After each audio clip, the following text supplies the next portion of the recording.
Miss adventure बनाकर ही रहेंगे, ताकि आतंकवादियों के जेहन में यह बात बैठ जाए और अच्छी तरह बैठ जाए कि यदि हमारे एक भी भारतीय नागरिक को कुछ हुआ तो उनके पूरे आतंक ठिकानों को हम जड़ से नेस्त नाबूद कर दें।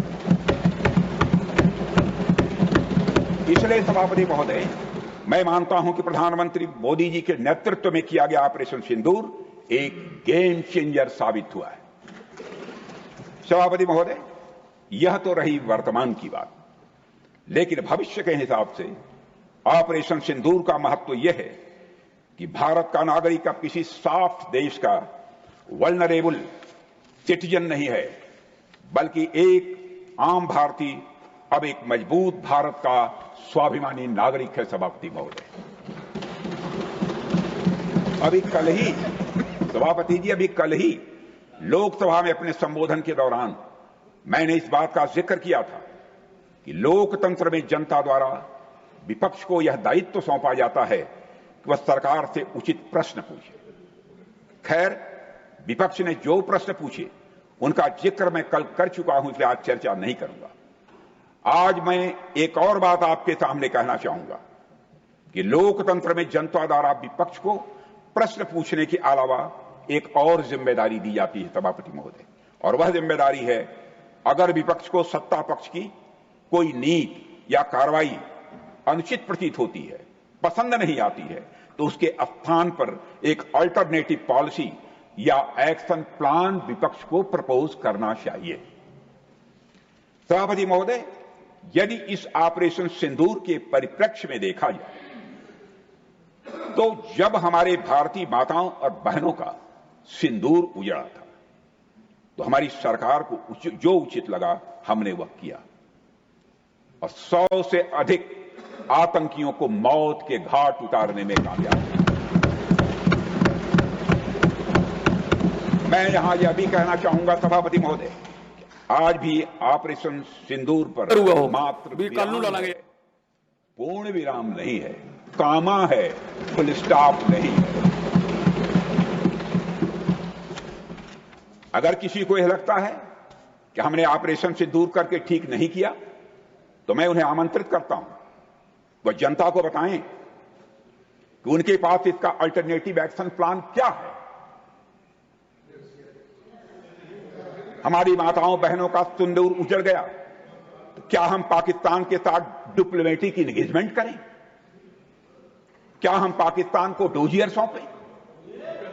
क्या हम अंतर्राष्ट्रीय संगठनों में जाकर केवल बातें करें? जब हमारे विपक्ष के साथी सत्ता में थे, तो आतंकी हमले होने पर वे ऐसे ही कदम उठाया करते थे। क्षमा कीजिएगा खड़गे जी, मैं विपक्ष का बहुत सम्मान करता हूं, और स्वस्थ लोकतांत्रिक व्यवस्था में विपक्ष का सम्मान किया भी जाना चाहिए। और सभापति महोदय, कुछ लोगों को लगता है कि पाकिस्तान के पास न्यूक्लियर वेपन्स हैं, तो उनसे केवल बातचीत करनी चाहिए, छेड़ना नहीं चाहिए। इस न्यूक्लियर ब्लफ के कारण हमने न जाने कितने नागरिकों को खो दिया है। सभापति महोदय, हमारा विजन है कि ईंट का जवाब पत्थर से दें।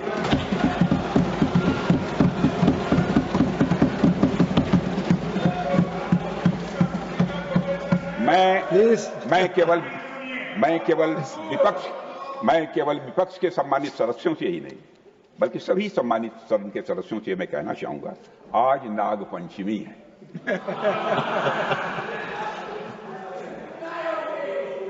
नागपंचमी के दिन नागों को दूध पिलाना तो यह उचित है सभापति, परंतु रोज नहीं। हमारा विजन है कि ऑपरेशन सिंदूर सतत चलता रहे, बीच में इसके विराम भले ही हो सकते हैं, लेकिन पूर्ण विराम कभी नहीं होगा जब तक आतंकवाद का उठाया। सभापति महोदय, आज जब मैं देश के अलग अलग हिस्सों में जाता हूं, तो मुझे भारतीय जनता का हमारी सरकार के इस विजन के प्रति अटूट विश्वास दिखाई देता है। पर कुछ हमारे मित्र हैं, क्या चाहते हैं वह हमारी समझ के बाहर है। इसका हमारे सम्मानित नेता प्रतिपक्ष खड़े होंगे तो जवाब देंगे। लेकिन हमारी समझ के बाहर है सभापति महोदय। जब आप सत्ता में थे तो आपकी पॉलिसी पैरालिसिस ने देश को नुकसान पहुंचाया है, मैं विनम्रता के साथ यह कहना चाहता हूं।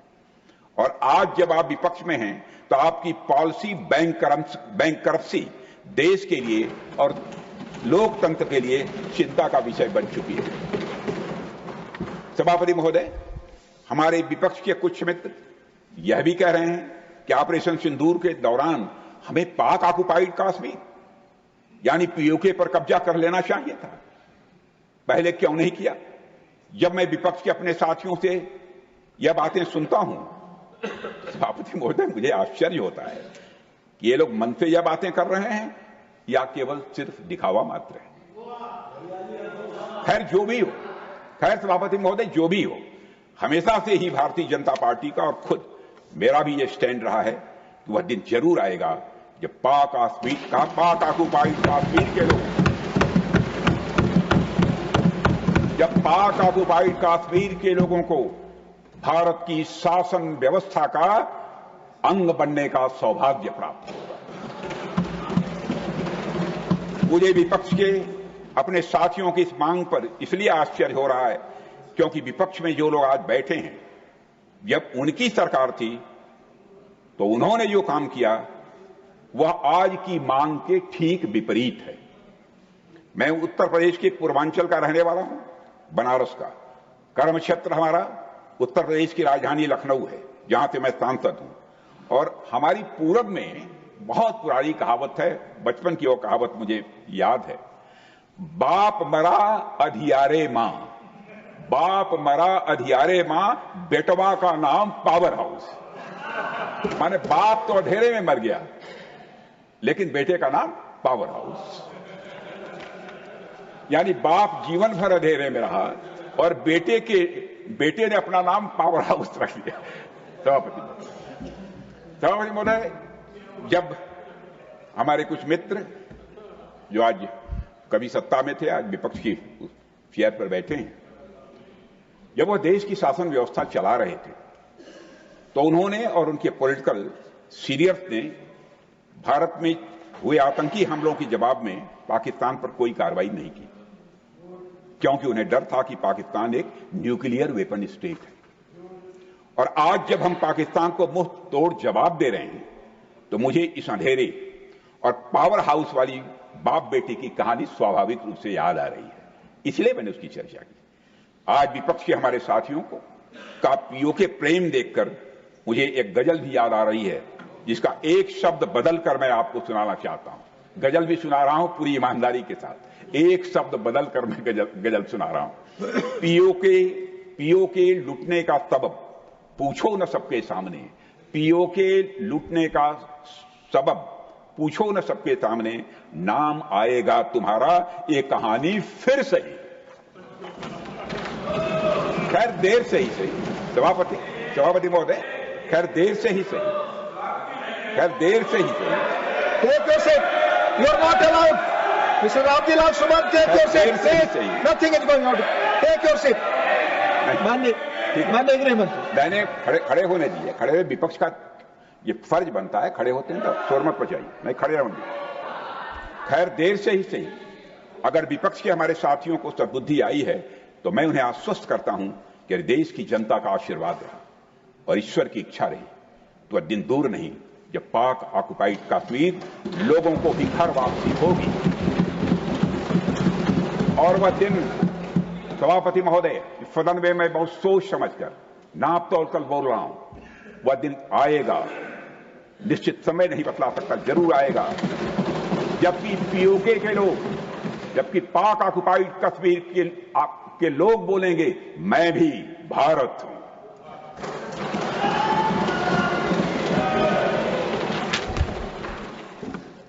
सभापति महोदय, किसी देश में जनता सत्ता पक्ष को और विपक्ष को अलग अलग दायित्व सौंपती है। सत्ता पक्ष का काम होता है जनता के हितों को ध्यान में रखते हुए कार्य करना और विपक्ष का काम होता है सरकार से जनता के मुद्दों से संबंधित जरूरी प्रश्न पूछना। ऑपरेशन सिंदूर क्यों प्रारंभ किया गया, इसकी जानकारी पहले भी दी गई है और आज भी मैंने सदन को दी है। सभापति महोदय, कभी कभी हमारे विपक्ष के मित्र ये पूछते रहे हैं कि हमारे कितने विमान गिरे। मुझे लगता है कि उनका यह प्रश्न हमारी राष्ट्रीय जनभावनाओं का सही प्रतिनिधित्व नहीं कर पा रहा। उन्होंने एक बार भी हमसे यह नहीं पूछा कि हमारी सेनाओं ने दुश्मन के कितने विमान गिराए। सभापति महोदय, मैं बताना नहीं चाहता कितने विमान गिरे, एक एक की मुझे जानकारी है और मैं बतला दूं कि यदि मैं खुलकर मैं बोल दूं तो 10 मिनट तक यह सदन तालियों से गूंजता रहेगा।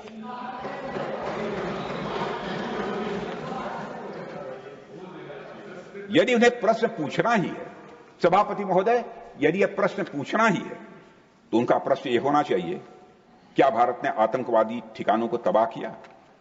तो उसका उत्तर है हां, तबाह किया।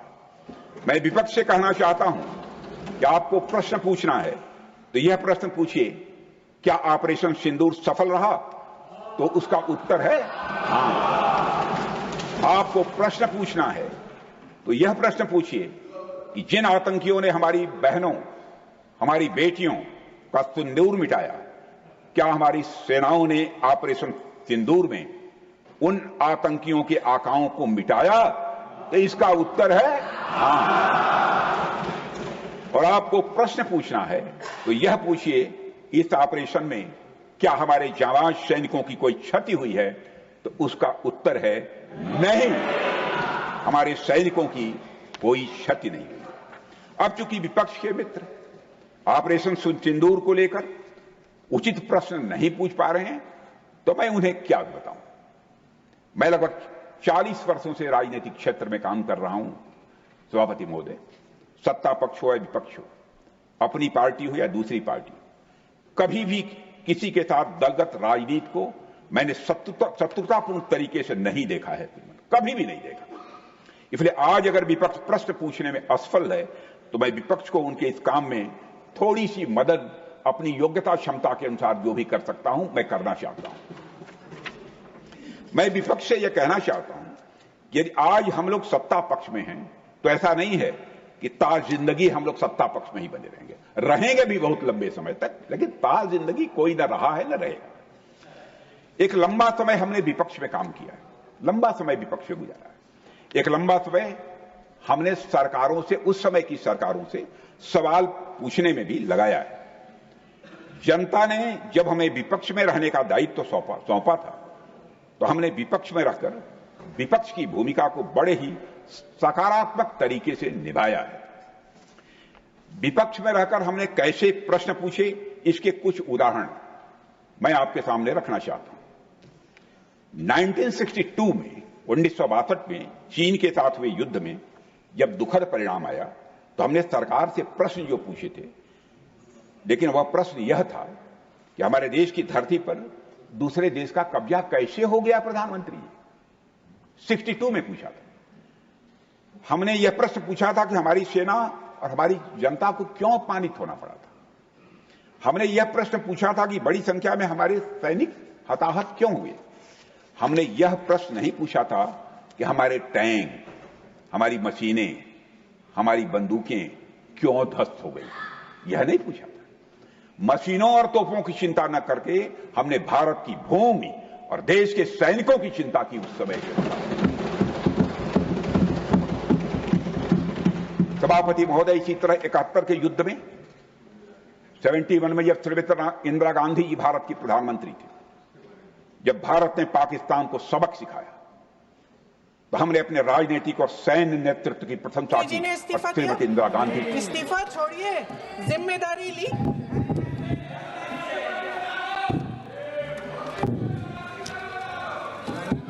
साहब देखिए, इतिहास की बात आप करिए, मैं वर्तमान की बात करना चाहती हूँ। आपको तो एक बहाना चाहिए, आपको तो एक बहाना चाहिए। पूरे परिवार का नाम गिनवा देते हैं। अरे अपनी जिम्मेदारी खुद लीजिए। 11 सालों के लिए तो सत्ता में आप हैं। नेहरू को छोड़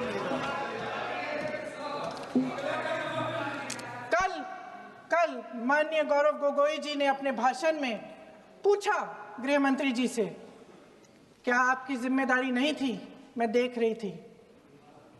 राजनाथ जी, रक्षा मंत्री जी यूं यूं अपना सर हिला रहे थे, कुछ बोले नहीं। अंदर से महसूस हुआ होगा कि यहाँ कुछ जिम्मेदारी थी, लेकिन माननीय गृह मंत्री महोदय जी हंस रहे थे, वे हंस रहे थे।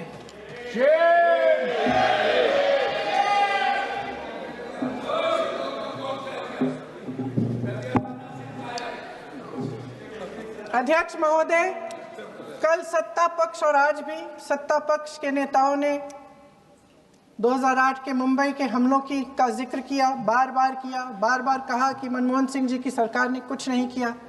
ये तो जानकारी होगी ना कि उसी समय जब वो आतंकवादी हमला चल रहा था तभी उन आतंकवादियों को मार डाला था, एक बचा था और उसको भी फांसी दे दी थी 2012 में।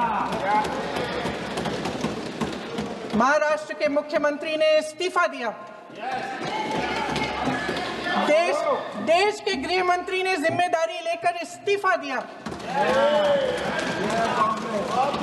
एक जवाबदेही थी पब्लिक के प्रति, एक जवाबदेही थी इस देश की जनता के प्रति, इस देश की धरती के प्रति।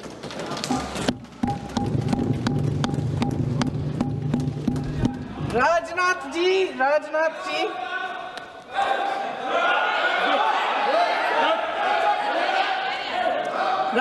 जी तो पुलवामा, उरी और पठानकोट के समय गृह मंत्री रहे थे। आज वे रक्षा मंत्री हैं और हमारे गृह मंत्री महोदय श्री अमित शाह जी के नाक के नीचे पूरा मणिपुर जल गया, दिल्ली में दंगे हुए, पहलगाम में हमला हुआ और आज भी वे उसी पद पर बैठे हैं। क्यों? अध्यक्ष महोदय, बमबारी से अखबारों के हेडलाइन बनते हैं, मगर कहानी सुरक्षा में की चूक में भी है। आज देश खोखले भाषण नहीं सुनना चाहता, देश जवाब चाहता है, तसल्ली चाहता है कि सच उससे छिपाया नहीं जाएगा। देश जानना चाहता है कि उस दिन अप्रैल 22, 2025 को क्या हुआ और क्यों हुआ। आप तो खुद अपनी पीठ थपथपाने में लगे रहते हैं। सेना, देश, संसद से सच छुपाते हैं। ऑपरेशन सिंदूर जब शुरू हुआ, हम सब ने समर्थन किया, सब एकजुट होकर खड़े हो गए इस देश के लिए। दोबारा होगा, दोबारा खड़े हो जाएंगे। अगर हमारे देश पे हमला होता है तो यहाँ इस सदन में किसी भी पार्टी का हो, कोई भी हो, सब आपका समर्थन करेंगे।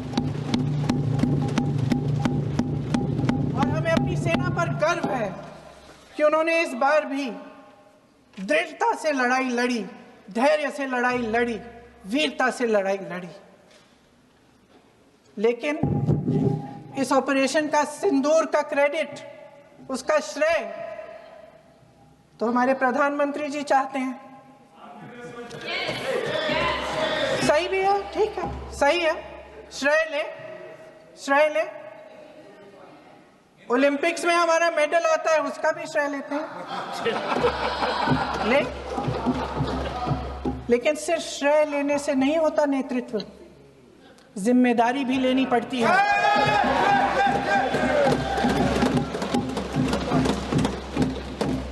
देश के इतिहास में ये पहली बार हुआ, देश के इतिहास में ये पहली बार हुआ कि जंग होते होते ही रुक गई है जी। और इस रुकावट का ऐलान हमारी सरकार, हमारी सेना नहीं करती, अमेरिका के प्रेसिडेंट करते हैं, अमेरिका के राष्ट्रपति करते हैं। ये हमारे प्रधानमंत्री महोदय की गैर जिम्मेदारी का सबसे बड़ा प्रतीक है। आज गृह मंत्री जी ने इस बात पर उल्लेख किया, उन्होंने कहा, उनके शब्दों में उन्होंने कहा कि पाकिस्तान के पास शरण में आने के बजाय कोई चारा ही नहीं था। आपने शरण दिया क्यों? वो आते हैं आपके देश के अंदर, लोगों को मार डालते हैं और आप उनको शरण दे रहे हैं। क्यों दिया शरण? इसका जवाब क्यों नहीं दिया है एक भी भाषण में? जैसे ये बात उठी, शरण की बात की, हमारे गृह मंत्री जी ने इतिहास में चले गए। नेहरू ने क्या किया, इंदिरा गांधी ने क्या किया, यहां तक कि मेरी मां के आंसुओं तक चले गए। लेकिन इस सवाल का जवाब नहीं दिया कि ये सीज फायर हुआ क्यों, ये जंग रुका क्यों, और तब क्यों रुका जब दुश्मन के पास कोई चारा नहीं था हमारे श्रेय में आने के बजाय। क्यों रुका ये जंग? इसका जवाब नहीं दिया। धन्यवाद। आप देंगे?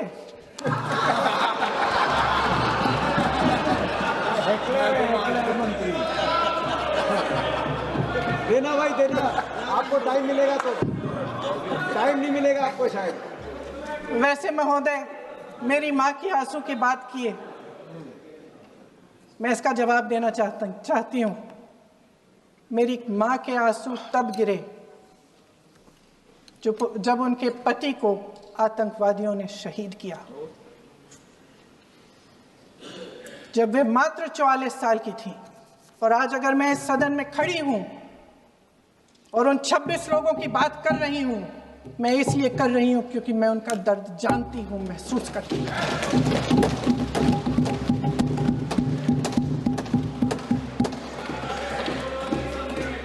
अध्यक्ष महोदय, मैंने कहा कि देश का नेतृत्व सिर्फ उपलब्धियों का श्रेय लेने से मजबूत नहीं होता। सफलता और विफलता दोनों की जिम्मेदारी लेने से बुलंद होता है। ये सोने का ताज नहीं है, कांटों का ताज है। अध्यक्ष महोदय, जब सरकार झूठी और कायर हो तो वे बहादुर से बहादुर सेना के साहस और पराक्रम को भी कमजोर कर देती है। देश को प्रतिशोध के साथ साथ सबके प्राणों की रक्षा का प्रण चाहिए। सेना की शक्ति के साथ सरकार की सच्चाई भी चाहिए। महान देशभक्त शहीद इंदिरा गांधी जी, जिन्होंने सफल कूटनीति के बल पर अमेरिका के राष्ट्रपति निक्सन का मुकाबला करके पाकिस्तान का विभाजन करवाया, बांग्लादेश बनाया, 1 लाख पाकिस्तानी सैनिकों को आत्मसमर्पण करने पर मजबूर किया, उन्होंने कभी इसका श्रेय लेने की कोशिश नहीं की। ऑपरेशन सिंदूर का मकसद अगर पाकिस्तान को सबक सिखाना था तो शायद ये मकसद अभी अधूरा है, क्योंकि हमारी कूटनीति विफल रही है। इसका प्रमाण यही है कि ऑपरेशन सिंदूर के बाद एक पाकिस्तानी जनरल, जिसके हाथ खून से रंगे थे, अमेरिका के राष्ट्रपति के साथ बैठकर लंच खा रहे थे। अगर ऑपरेशन सिंदूर का मकसद आतंकवाद को खत्म करने का था तो पाकिस्तान को संयुक्त राष्ट्र के आतंकवाद विरोधी समिति का अध्यक्ष चुने जाने से इस मकसद को धक्का लगा है। इसकी जिम्मेदारी कौन लेगा? क्या हमारे प्रधानमंत्री लेंगे? क्या उनमें ये हिम्मत है? नहीं है। अगर इस ऑपरेशन के दौरान हमारे जहाजों का नुकसान नहीं हुआ तो सदन में इसे साफ साफ कहने से क्या डर है? क्यों नहीं कहा है? कल भी रक्षा मंत्री जी ने कहा कि हमारे इंफ्रास्ट्रक्चर का नुकसान नहीं हुआ, तो जहाजों के बारे में भी बता दें, साफ साफ बता दें, क्या हर्ज है? सच्चाई तो है। सवालों से बचने के लिए ये सरकार हमेशा प्रयास करती है। इसकी राजनीतिक कायरता बेमिसाल है। देशवासियों के प्रति जवाबदेही का एहसास ही नहीं है। सच्चाई ये है कि इनके दिल में जनता के लिए कोई जगह नहीं है। सब राजनीति है, सब पीआर है, सब प्रचार है, सब पब्लिसिटी है। देश की जनता के लिए आपके हृदय में कुछ नहीं रहा। बहुत समय हो गया है आप इस प्रचार में ही लिप्त हैं, जनता को देख नहीं पा रहे हैं। जी मानिए। जो पहलगाम में हुआ, खत्म करती हूँ, जो पहलगाम में हुआ उससे हर एक देशवासी के दिल पे चोट पहुंची है। हिमांशी नारवाल की गुहार ने हम सबको शर्मिंदा किया है। इसीलिए मैं आज यहाँ खड़े हुए एक आखिरी बात करना चाहती हूँ।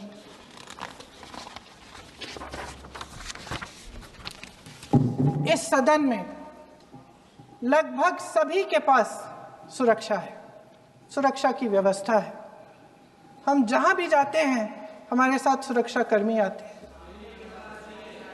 आपको भी मिल जाएगी, आप मंत्री बन जाएंगे, आपको भी मिल जाएगी। मैं मजाक की बात नहीं कर रही हूँ, थोड़ा सा धैर्य रखिए। उस दिन पहलगाम में 26 परिवार उजड़ गए। 26 लोगों को अपने परिवार के सदस्य के सामने मारा गया। 26 बेटे, पति, पिता गुजर गए। उनमें से 25 भारतीय थे।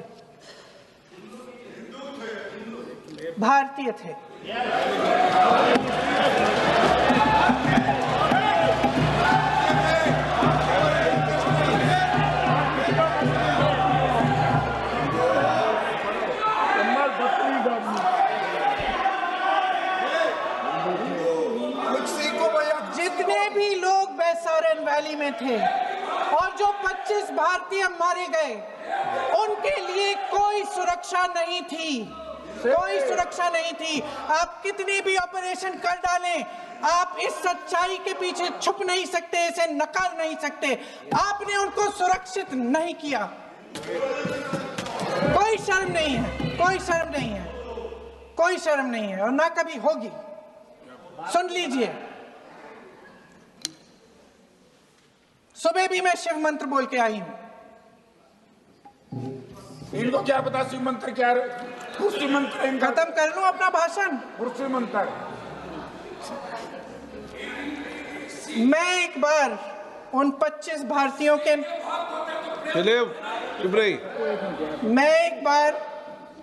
उन 25 भारतीयों के नाम इस सदन में पढ़ना चाहती हूं, ताकि यहां बैठे हर सदस्य को यह एहसास हो कि वे भी हमारी तरह इंसान थे, किसी राजनीतिक बिसात के मोहरे नहीं थे। वे भी इस देश के बेटे थे, वे भी इस देश के शहीद हैं। उनके परिजनों के प्रति हम सब की जवाबदेही बनती है। उन्हें सच्चाई जानने का हक है।